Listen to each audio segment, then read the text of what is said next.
Welcome home to USA Global TV and Radio, a place where dreams take flight, with authentic storytelling, diverse perspectives and meaningful conversations, where global stories unite and bridges are built beyond all borders. Discover world-class education, entertainment, hope and inspiration. Together, we're building bridges worldwide.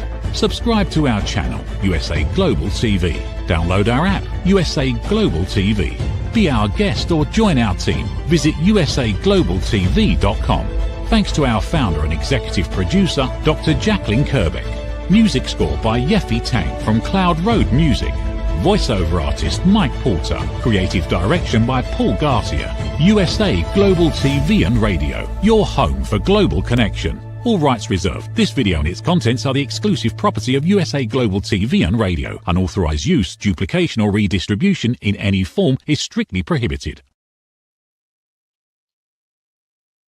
Hello and welcome. Good morning, good afternoon, good evening. It's so nice to have you here with us on USA Global TV and Radio, where we are celebrating 4 years of live streaming. So thank you to each and every one of you who are following us and letting us know how much you love our content. I'm Dr. Jacalyn Kerbeck, and our show today is A Woman's Prerogative. And we're going to talk about a very fun topic, things I wish I knew when I was younger, things we wish we knew when we were younger. So I want to get right into the show, and I want to say hello to all of our friends at E360 TV as well. Joining me is my co-host and friend. We've been friends now, working together since 2019. I don't know where the time goes. Her name is MARISKA, and she was formerly in New Zealand, and now she's in Australia. So she is a day ahead of us, and she is a season ahead of us. And she is all things when it comes to coaching leaders and teams. She's also an author, and she is the one who came up with this fabulous topic. Let's welcome her to the program. Hello, Mariska. Good to see you. Hello, Dr. Jacalyn. And as always, lovely to be here with you and our viewers and listeners, old and new. Absolutely. And I just shared with you backstage, I can't believe it's another week that has gone by, because I feel like I just saw you, and yet time just goes by. So thank you again for taking this journey. As I mentioned, we met in 2019 when we were taking a life coaching certification course, and so much has transpired since then. So I really appreciate your time and your effort and your friendship. And so do I. So let's get into the topic after you introduce yourself to our audience who may not have met you previously. Tell us about what it is that you do to help others and who you help. So typically I work with leaders and upcoming leaders. So if you are stepping into leadership from a specialization, or you are stepping up within your leadership space, of course, some of the conversations within that might also be around, well, what am I even doing? How does life work? Because yes, we might be in leadership, but we might not be in the place or the industry that we are called to be in yet. Or we might need to transition to another place. So within those realms, that's where I work. And we do this through a variety of different ways. We do some training. We also do coaching with leaders, as well as teamwork. So if you have a team that you are working with, seeing how that team dynamics works. So that's all the stuff and people that I work with. And yeah, if it is that you want to bring more humanness into your workspace or within your own area, even that you are working, and you are thinking of how you can, you are really good with your technical skills, but you need to bring some human skills into that space, because AI can do a lot of things, but it cannot be a human. So if that's something that you are interested in and you want to get better at, I would be the person that you can contact to help you out with any of those things. And with that, Dr. Jacalyn, as you mentioned, I am really, really excited about this topic. Fantastic. And we do have a comment, someone asking us if we are AI. No, we're not AI. We are real human people who are doing the show. So let us move into the subject. And the subject is what we wish we knew when we were younger. So What is it that came up for you when you came up with this topic? Well, I was doing some reflection just in general around if I knew when I was 16 that I would sit where I am today, right? What might I tell my 16-year-old? What opportunities would I tell my 16-year-old to take? What would I tell my 16-year-old to do? Might be a little bit older year-old, 20-year-old potentially. But what would those conversations be? What would I really think about would be helpful for me as the younger me, that would help me through the trials and tribulations that is life? So that's the reason I came up with the topic. I thought, well, I'm wondering about it. I wonder what Dr. Jacalyn has to say about this. I would like to pick her brain. So I posted the topic so that we could chat about it. I do love it. Well, I think based on what you just said, what I would say is when I was younger, I had a dream, and the dream is I would be a singer. That was kind of what my real full-time dream was. You know, some people would say I want to be a fireman, I want to be an astronaut, but I wanted to be a singer. And I was told that I didn't have a good voice. As I got older, people would be like, why are you singing? You don't have a good voice. Just a few people, not the masses per se. And then I went and recorded a single, which I think is pretty good. It may not be the best work out there, but it's mastered by Abbey Road. And so the point is that I would tell my younger self not to listen to what other people have to say. Don't look for external validation, because when you look for someone else to give you applause, when you look for someone else to say, hey, good job, it might not be there. And people, for whatever reason, generally want the best for others, but there are some out there who don't. Some people who want you to fall, some people who want you to fail. And so don't listen to what other people have to say. Follow your dreams, follow your heart. I love that. I am sure that your younger self would really appreciate that advice too. Yeah. So is there something, and I think I know the answer, but for audience, is there something that you were told that you might not be good at or you might not excel at, and it was something special to you and you decided to go ahead with it anyway? Let's see. Well, I know something that it's not necessarily that I was told that I couldn't. I was in the work realm, I think very privileged, with a father that said, do whatever you are passionate about. So I've always had the encouragement to go out and do what I am passionate about. What I did want to do, though, when I was little, is I wanted to be a vet. Wanted to be a veterinarian and work with animals and help them to heal and get better and be healthy and just play around and have fun. And one day we had a bit of an incident on the farm where one of our cows needed to get an operation, and I came to the conclusion that veterinary practice might not be it for me, which is good because I realized that at a young enough age that I could actually pivot and decide to go and study something else. It would have been horrible if I put a couple of years into veterinary practice, go into a lab, and then discover that I couldn't actually work on said animals. So I'm very fortunate for when it happened and that I realized soon enough that this was most probably not my calling.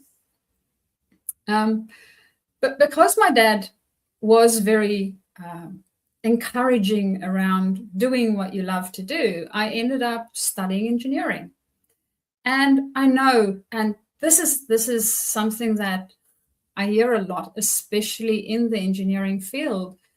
A lot of ladies or women within that space really struggle because there's not a lot of us. It is a field where it is very male dominated to a degree still. And depending on which country you live in, you may or may not have support. So I was fortunate that at home I had support. While I was studying, it was sort of, I was a novelty. I think in my first 2 years, there was 4 of us. In the rest of the years, we dwindled down to 2 and then just me. So it sort of gives you an idea of the amount of ladies that go through the process and actually finish off because of the types of pressure that we have.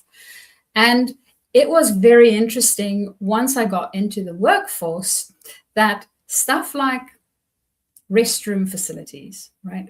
They don't have it in a plant, or they didn't have at that time. Oh, sorry. My eye is doing weird things at the moment, and it's very annoying. So being able to just do all of that, I think for me, and having a dream and going, oh, there's all these people saying all these different things. I was just happy to have people that supported me. But I do know that there's a lot of people that don't have that. So the people we surround ourselves with makes such a big difference. Huge, huge. Absolutely. Well, thanks for sharing that. That's a good one. I think what I would also share is take risks. Go out and take risks and take new opportunities and see where it leads. Now, that doesn't mean you just don't think about it or don't do some type of reward risk kind of situation, but it makes sense to put yourself out there and try new things. So I really think that welcoming new opportunities. I mean, for example, I went and got my doctorate, which was really a difficult thing to do, as you know. And I did it at the same time that I was working full time and I had a part-time job. And if I had listened to everyone else who told me not to get my doctorate, I wouldn't be here today as Dr. Kerbeck. And that means a lot to me. And it doesn't have to mean anything to anyone else. But I've been able to take that and then trademark Dr. Jacalyn, which is my branding here on USA Global TV and radio, and for all of my books and my master classes. So I think taking some risks and putting yourself out there, one thing my father used to say to me, and I know you've heard this before, but people can take a lot away from you, but they can't take away your education. That is true. The skills that we build for ourselves, I think, is so, so precious. And people try to acquire things, right? They want to have the flashy car, the flashy house, the flashy, whatever the flashy is for them. But all of those things can be lost. And technically, none of those things go with you ever, right? They're going to stay behind. Once you pass on and you're not on this planet anymore, those things stay behind. They're going to be gifted to other people, or hopefully family, if that's possible. But the knowledge and the skills we gain, that's our own. That we carry with us. That's the things we learn. That's how we grow. And that might be why I also love learning so much, is because of exactly what you mentioned, Dr. Jacalyn, it is good to take those risks. And that's something that I would also tell my younger self, is take risks. I think there's a lot of times where I was either given an opportunity to try something out and I backed away because I didn't feel ready yet.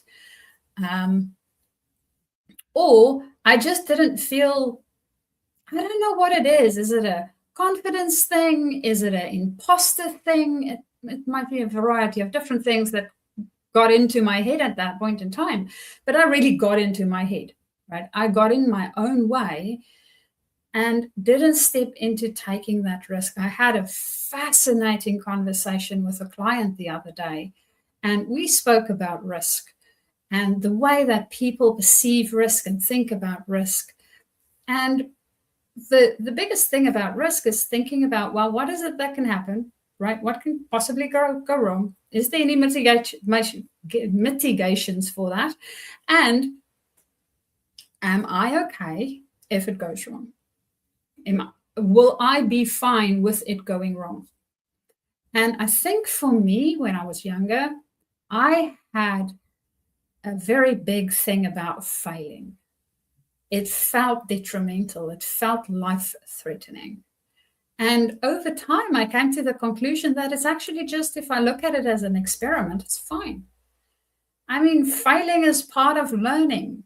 because if I don't fail, I won't know that this doesn't quite work in this type of situation. So I need to try things out and see what happens and fail and then get better at it, rather than not try things out and not fail at all, because now I'm not participating in life or anything really, and not learn. So that would be something that I would tell myself is experiment wildly with everything so that you can fail and fail and fail and fail and get that muscle really well developed, so that it doesn't bother you that you're failing. It was just an experiment and you can try it again next time around.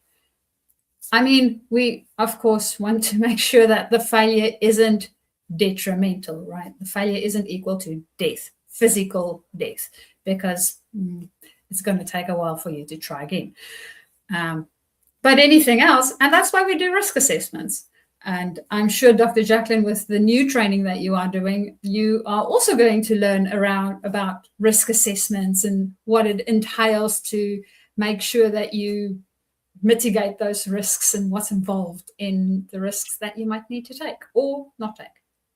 Absolutely. In this program that I'm in for Wharton, the Chief Strategy Officer, it's really enlightening. And I'll tell you about it sometime offline, but just looking at real companies and decisions that they've had to make and how the decisions played out, and looking at all the possibilities and doing what's called a pre-mortem instead of a post-mortem after the thing doesn't work, but looking to predict everything that could possibly go wrong and what would be the results of that. It's really game changing. So I'm grateful that I have that. And something else that I would also share, because I was really criticized for this.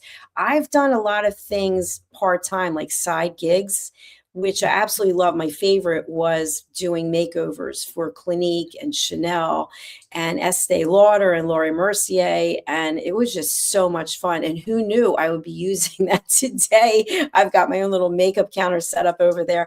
But when you learn new things, it really helps you grow as a person. So I feel like we don't have to do the same thing day in and day out. We can actually branch out and learn other things. And even getting education, even getting certified to teach coaching, you don't have to have as many certifications as you do. You don't have to put all the time in. And so you have, and it makes you a very interesting person. So I think that when we do branch out and do other things, it's more interesting. We have more things to talk about as human beings. What do you think? It is. It's almost like we come in and we are a pencil sketch on a piece of paper, and it's sort of black and white, right? There's basic outlines, but nothing has been filled in yet. And as we live life, as we learn new things, we get to get different sort of crayons or coloring forms. It might be coloring pens, it might be pencils, it might be paint. So the mediums might be different and the colors might be different. And this makes our picture so much more interesting as we start to fill it in as we go through life. And if we don't learn, right, we might just be stuck with either one medium, one color, and then, well, I guess you can do a monochrome picture, but they can only be so interesting. So being able to play more of those color notes, or if you think about music, playing more of the piano, because we only start with one key initially. We need to be able to play more of them to bring out a good piece of music instead of just a ding, ding, ding sort of sound. So yeah, learning, getting better. And for most of us, that's part of the course. That's why we are here. That is what we are doing. Not necessarily all of us. There's some of us that not necessarily need to learn. Might be that we're on a little bit of a holiday. And we've been given a whole bunch of crayons up front. But for most of us, learning is part of what we want to be doing. And as souls, this is good. It helps us to become more holistic, whole as a soul in general, so that we can play all the different types of beingness in all possible circumstances. And I'm sure that you have you think about a person that you've met that you really, really look up to, and they are somebody that comes across and is really great in what they do and very grounded and humble in all areas of their life, those souls we resonate with, right? We're drawn to them. Now, part of it is for us to also become one of them and not just leave it for others to do. Yes, we can also do it. We just need to find out how it works for ourselves. And that's part of what we learn. So that's another thing that I would most probably remind my younger self is, hey, you are here to learn, so go nuts. I know that you might not enjoy school all that much because sometimes the social pieces of it for me sucked. And then that is also part of the learning, right? Those social interactions are part of what we need to learn, how to be with other human beings and how to be able to have conversations and potentially conflicting ideas about things and come up with something maybe even better than we thought of by ourselves. Agreed. Yeah, I think that's another great point. And I think also what's important that I would say to my younger self, I remember when I was in high school and there were these cliques, there were the jocks and the intelligent people and the druggies, and there were all these different groups, right? Which today seems very judgmental labeling, but that's what it was back then. And it's hard to fit in sometimes. And we really take that so personally. And yet, as we get older, we are not even in touch with those people. And it's kind of like, wow, why did I go through all that? So it's okay to be different. It's okay to not fit in. And it's okay not to need external validation, just to stand on your own and just to represent whatever it is that you represent. And I think as we get older, that's actually a strength because it's this confidence and it's this presence and how we carry ourselves instead of always looking over our shoulder for someone to tell us how great we are. Yeah. Yes. I think and I mean, it is part of the learning journey, right? We want to initially have people say, oh, good job. And you did well. And you're so brilliant. And I mean, belonging really starts within ourselves. If we feel that we belong, regardless of, then other people will be drawn to that. So it is interesting how the things that we want, no matter what age we are, but the thing that it is that we are yearning for really starts within ourselves first. And we need to change that part that goes from yearning it to living it. And then once we are living it, it will start to show up around us because of that change. It's a little bit like if you put your hands together with somebody else and they're just touching, right? And now all of a sudden, one of you starts to push. Automatically, the other person will start to push back. And that's a little bit the same with what's happening inside of us. So if we have this yearning for, it's almost like a magnet that's expelling its magnetism. So it's not drawing it in, it is actually pushing away. If we have turned it around and we have become the thing that we yearned for, then it pulls towards us.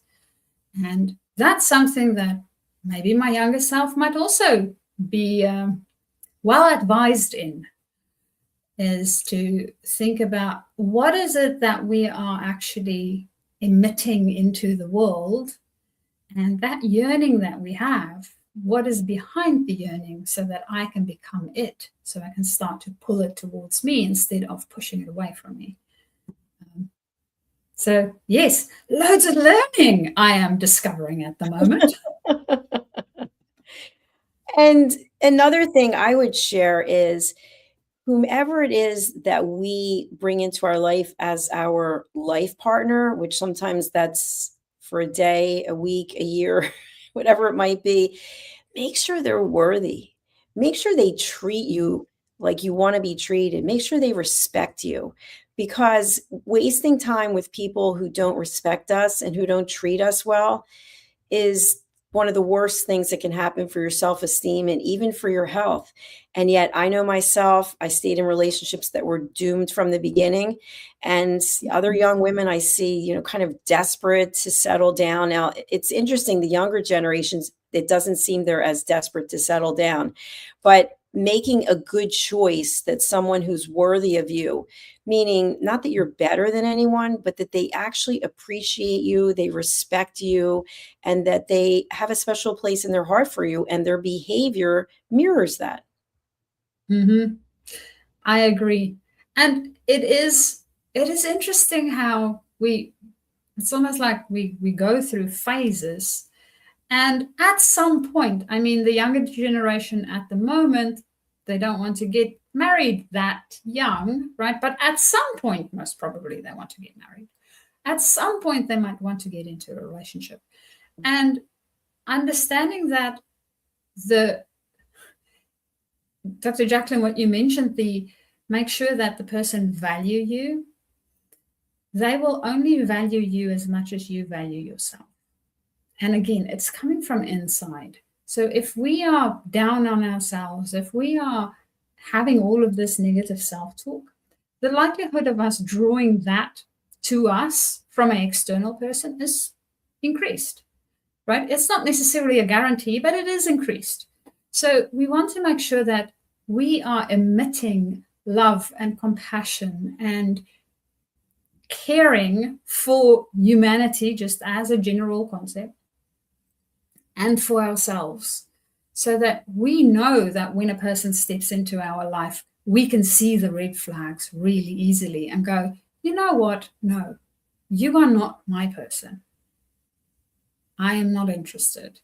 Or we can see the person that is really caring and understanding and wants to be with us and wants to be equal, so that we don't have a codependent relationship of some sort. That then becomes what we are creating together in the world. And sometimes, I mean, it might not be there for us yet, right? So sometimes we need to go through some of those sucky relationships so we can get to the other side of them and go, you know what? No, I am worth more than this. I'm not going to stand for it anymore. And then, to your point, Dr. Jacalyn, you might have a few that lasts a day, a week, a month, or a year. Absolutely. And that brings me to my next point, which is to respect ourselves, like you were saying, self-esteem, and not beat ourselves up. We're so tough on ourselves. I know I've always been my worst critic, so I'm just putting it out there that I'm raising my hand. It's me as well. But we beat ourselves up and we're so mean to ourselves. It's like calling ourselves names and just putting ourselves down. So I would tell my younger self not to do that.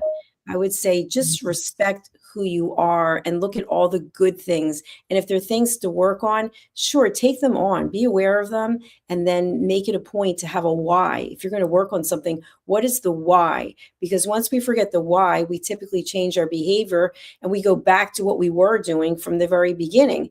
So loving ourselves, respecting ourselves, and actually realizing that every day is a gift. I think that's so important. And I have shared this before, but my mother used to say, you know, right before she died, she would say, like the last year, she would say, I'm just happy to wake up and be here for another day.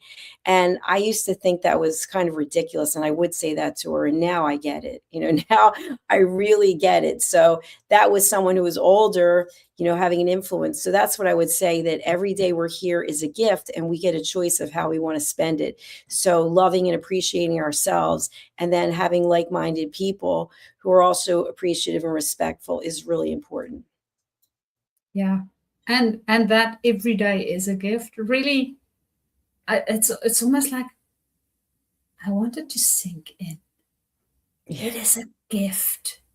You are not owed it, right? It can be gone at any moment for anybody at any age. We don't know when our time is the time. So it's a gift. It's a gift. You have a gift of 24 hours, and you can decide what you want to do with that 24 hours. So if the conversation you have with your loved ones is the very, very last one you ever have, what type of conversation would you want to have? If the conversation with your colleagues is the very last one that you ever have, what is it that you need to resolve to make sure that your page is clean? It's a gift. You have 24 hours. We are so used to go, oh yeah, I'll wake up tomorrow. I'll do that next month. I'll do this in a year, whatever the case might be. You have this 24 hours. It's the only 24 hours that you are guaranteed of.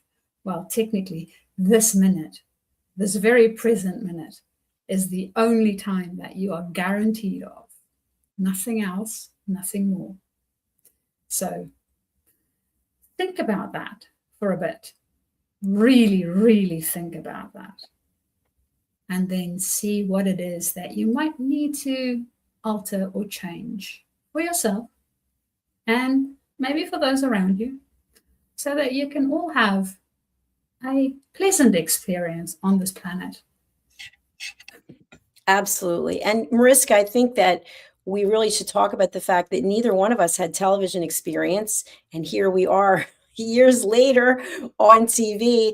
So what would you say to someone when an opportunity comes and they might be insecure? How does someone know if they should give it a shot, if they should take the risk, put themselves out there to do something that they've never done or that feels uncomfortable? I think if it is something that you are drawn to and you feel uncomfortable for whatever reason, I'm not enough, I don't know enough, there's a million things that we can think of. Our brains are very busy with convincing us not to do things, right? So if you come to that thing and for whatever reason your brain is busy convincing you not to do it, then think about what can potentially happen and then mitigate if there's anything that you aren't okay with happening. And also think about how likely is that to happen. So sometimes we think about things and, well, the likelihood of it happening is like 1 in a million, right? And if I am unlucky enough that I am the 1 in the million, well, I've saved another million people from that embarrassment. Great for them. And I'll just take it on. So that's my way of reasoning about it. But think about what's the likelihood of it happening. You will most probably not be the 1 in a million. You will most probably be one of the other ones. And then take it on. And if it still scares you too much, go and have a look at making small little steps. So it might be that a video or a TV presentation like this feels too big for you. Start off with a podcast, right? Do something small first. And podcast might still feel too big for you. Start off with just recording yourself and then playing it for your friends. At least then you have some practice. You can see how to interact. You can see what works. You can see what doesn't work. And I am sure if you go back on our very, very big pile of different YouTube videos that we have between me and Dr. Jacalyn, you might see that when we started out, yeah, some of it wasn't that great, right? And that's fine because we were still learning. And we put ourselves out there so that we could start to learn. And the more we do anything, the better we get at it, the more skilled we become in it. And you can learn any of this. This is even rocket science you can learn, and this isn't rocket science, right? This is really, really not rocket science. You can learn the tech that you need to learn, if and where there's tech. You can learn presentation skills. You can learn interaction skills. You can learn all of these different things. You can learn how to do that. And once you've learned it, I mean, then you can go anywhere. You can have presentations at work. You can even video call and make sure that you keep your training engaged. You can do all sorts of things once you have learned the skills. And I was lucky enough to have Dr. Jacalyn that started the network, and we started together to play around with this.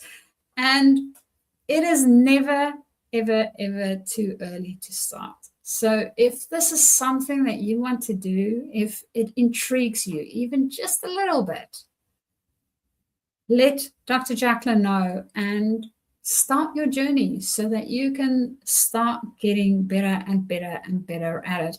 And Dr. Jacalyn, of course, has loads of resources to help you out. So you are in good hands. Thank you, Mariska. That's totally unscripted. I really appreciate it. You know, I shared with you, I started a new show today. Let me see if I have the show graphic. And this is it. It's What You Were Never Taught.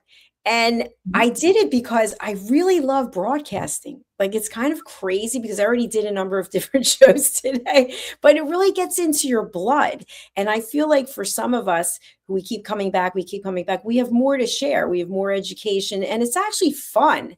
It's actually, to me, I love it. And I can't believe that it took all these years to get to do it when I was doing something completely different in corporate. Isn't that funny? It is. It's almost like we needed to go through a bit of a scrubbing and getting rid of all the scale that's around us so that we can be our brilliant self. And you might not be singing on stage, but you are definitely making an impact on TV. Well, thank you. You know, I just want to say one thing about the song.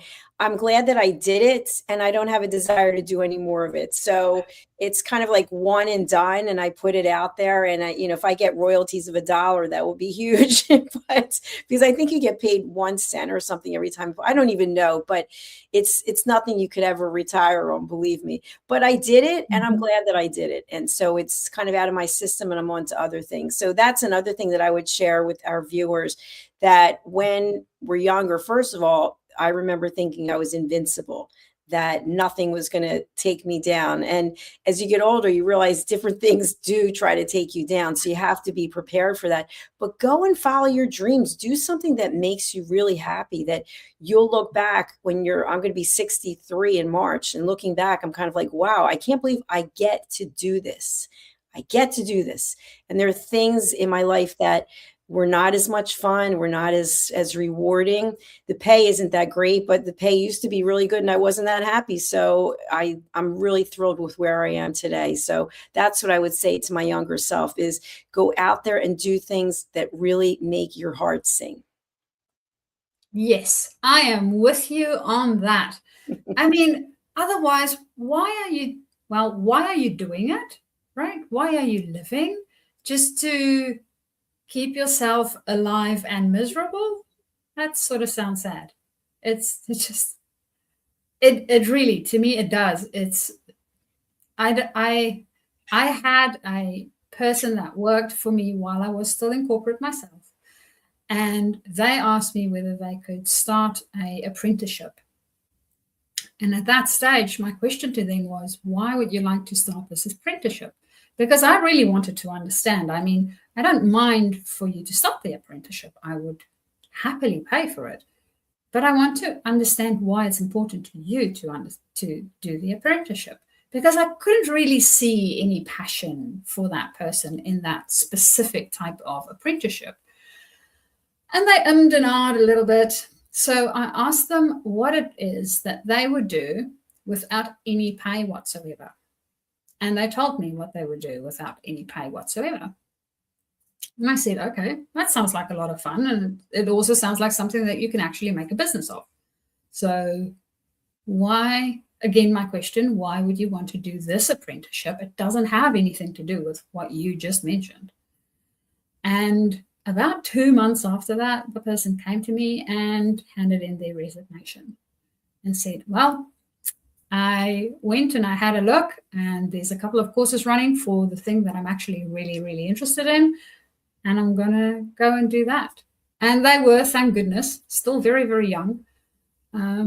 So they went off, and last time I checked, they were still within that industry and enjoying their work. So do that. Do the thing that you are passionate about. And if you have loads of things that you are passionate about, you can do some of them as hobbies and some of them as work, and they don't all need to become work. They can be hobbies and work and combinations of it. So think about how you are creating in your life and really, really go for the things that gives you life, not just anything to give you money so that you can go and do a hobby. I mean, if the hobby is really the thing that you want to be doing, look at potentially doing that then for a living rather than a hobby. I mean, there's a whole bunch of different things out there and there's new things every day. So there you are. There I am. There you are. So, wow, we are over our time, which is always good because we enjoyed ourselves, but we've got to get the show on to E360 starting at the top of the hour. So, Mariska, we are pulling up your LinkedIn, which I'm going to show right now. Is that the best way for people to reach you? Yes. So you can reach me via LinkedIn, and on LinkedIn, you can send me a direct message. When you have the option for connecting, you can also connect with a specialized message. So you can do that too, if you haven't connected with me yet. And we can start our conversation from there. So it's nice and easy. You can alternatively also find me on my website, which I'm not sure whether Dr. Jacalyn will be able to pull that up. But my website is journey2discover.com. Or you can email me. So my email address is Mariska, MARISKA, at journey2discover.com. So you can reach me either one of those three ways. Makes it nice and easy. And that is how you can get hold of me if you are a leader stepping into leadership, going up in your leadership space, or you are just a little bit confused about what you are doing at the moment and you want to transition into something else that gives you life. Please get in touch so that we can start our conversation and see what happens. All right. Thank you very much. And for those viewers who are listening on a podcast platform after the fact, it's Journey, JOURNEY, 2, Discover, DISCOVER.com. All right, Mariska, thank you so much for being here. I really do appreciate it. And I'll look forward to seeing you again next week. Very excited. Bye for now. Bye for now. Thank you, everyone, for watching. Just a quick reminder, if you can go over to our YouTube channels, wherever it is that you're watching or listening right now, please do join our YouTube community. We get real data and information from YouTube, which helps us with our broadcasting. Go to USA Global TV and Radio and Dr. Jacalyn Kerbeck on YouTube so we can make sure to continue to bring you content that you find relevant and interesting. All right, we are going to sign off right now. Thank you so much for being here. I really do appreciate it. And Mariska and I look forward to seeing you again next week. Bye for now. Thank you, viewers and listeners. Hello, bye for now. It shows it's running, but it's not. Thank you, viewers and listeners of USA Global TV and Radio, for joining us today. We're honored to have your time and attention as part of our global community. At USA Global TV and Radio, we believe in the power of authentic conversations, meaningful connections, and creating a world of possibilities together. Want to be part of something bigger? Join our team of elevated listeners at usaglobaltv.com, a space where your voice matters and your ability to listen transforms relationships. Stay connected with us across all our platforms for thought-provoking discussions, expert insights, and empowering stories. Subscribe to our channels at youtube.com/c/USA Global TV. Follow us on social media and explore the endless opportunities we're creating for growth, learning, and inspiration. Together, we're not just broadcasting, we're building bridges and changing lives one conversation at a time. For inquiries, contact us at info@usaglobaltv.com. Produced by Executive Producer and Director Dr. Jacalyn Kerbeck. Voiceover by Mike Porter. Creative direction by Paul Garcia. All rights reserved. Visit usaglobaltv.com to view our full terms and conditions.